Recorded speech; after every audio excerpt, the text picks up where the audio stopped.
What is Parliament's plan to deal with the violent outbursts amongst our communities? One of the responsibilities of Parliament is public participation, which means we are forced to come down, to allow people to express themselves. We are forced to take the inputs which come out of the general populace into our decision-making processes as the NCOP and the National Assembly. But the Constitution also says that we must do public education. Now, I'm going to ask the Secretary to the NCOP to talk more, because we've got a very strong public education unit in Parliament, which necessarily needs to go into issues, break them down, these heavy concepts, ensure that South Africans and residents who are not necessarily South Africans yet get to understand. Now, when you will remember a few years back when this attacks on foreign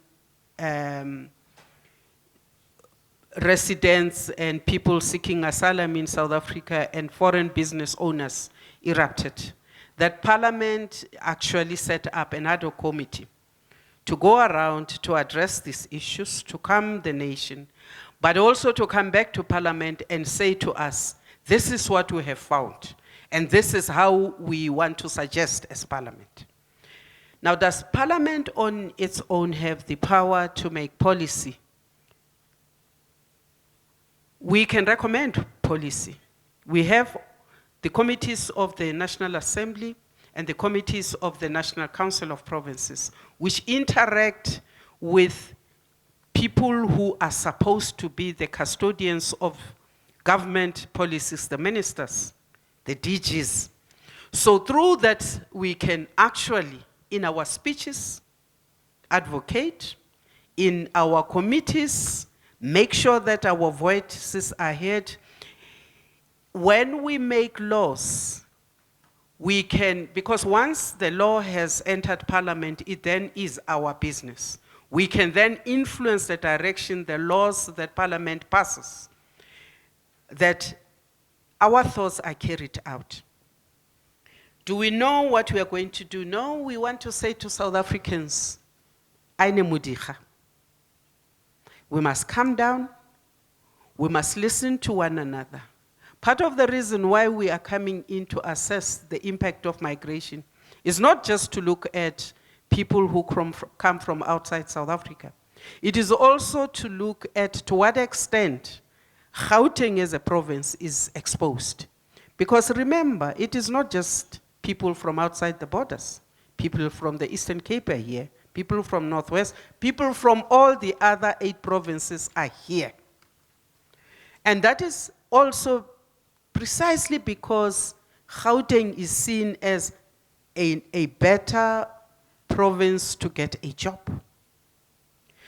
Now, we need to also look at whether this translation of South Africans from the different provinces into Gauteng translates into how the revenue is divided to advantage Gauteng to carry the burden of all the other South Africans from out of the other 8 provinces.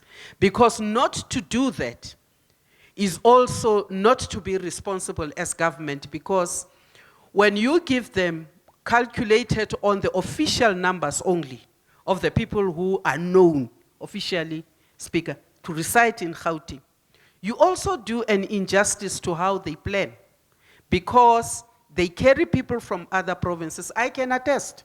I was a premier and a speaker in the Northwest. I do know of the discussions between Gauteng and the Northwest on the issues of health, on the patients who are referred by provinces into Gauteng and where the other provinces actually never make good. And therefore that Gauteng then carries this. So we want to look at this, and then we want to be able to say, how do we advise?